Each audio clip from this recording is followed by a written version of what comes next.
Arrow boards are one of the most common pieces of equipment in a hire company's inventory.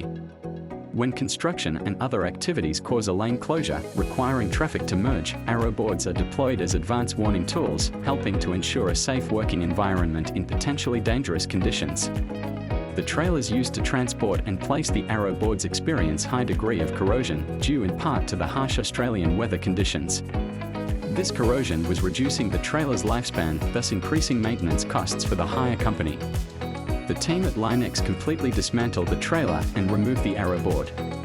The trailer is then sandblasted before priming with FCP.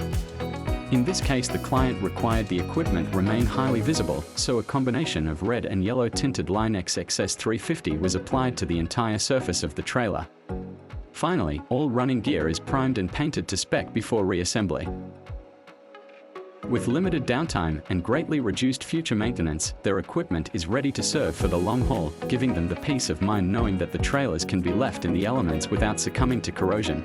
The client was impressed, not just with the finished product, but the speed and efficiency with which the job was completed. When applied over a properly prepared substrate, Line-X will eliminate corrosion from the equation with incredible resistance to abrasion, chemicals, and impact as a bonus. Visit www.linexos.com.au to learn more.